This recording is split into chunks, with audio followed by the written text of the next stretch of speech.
Magandang araw sa inyo! Narinig niyo na ba yung salitang habagat? Yan kasi ang madalas kong naririnig sa mga balita kapag may bagyo. Alam niyo ba kung ano ito? Alamin din natin kung bakit nagkakabagyo at ano ba ang amihan at habagat.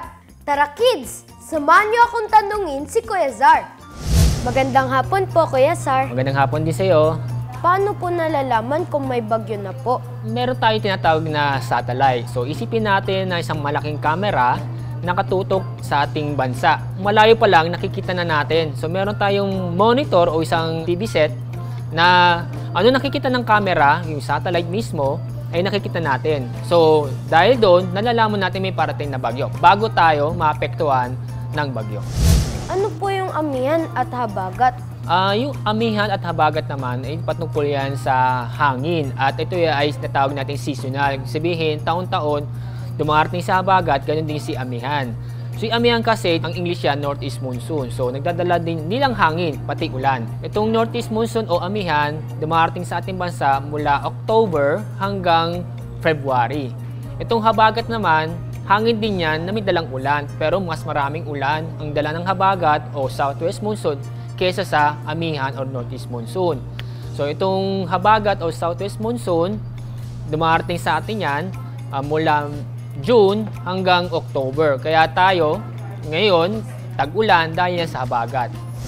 Bakit po ba nagkakaroon ng bagyo? Ang nagkakaroon ng bagyo, unang-una kailangan natin tubig. So may magandang naibibigay itong bagyo sa atin. Huwag natin isipin yung negative. Ang binibigay ulan tsaka yung hangin kasi itong malakas ang hangin ay tataboy niya ang polusyon sa ating bansa.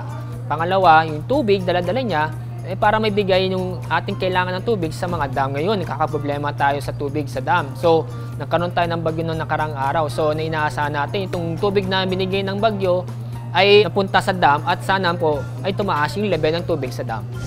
Maraming salamat po, Kuya Zar. Welcome sa iyo. Yun pala ang habagat at amihan. Tandaan natin yan mga bata ha. At isa din sa dapat natin tandaan kung bumabagyo man, isipin natin may maganda ding idinudulot ito sa atin. Ang kailangan lang ay dobleng pag-iingat para di tayo mapahamak. Bukas naman kung lolobi ng Diyos, alamin natin kung ano yung signal 1, 2, 3 at iba pa. Para saan nga ba ito?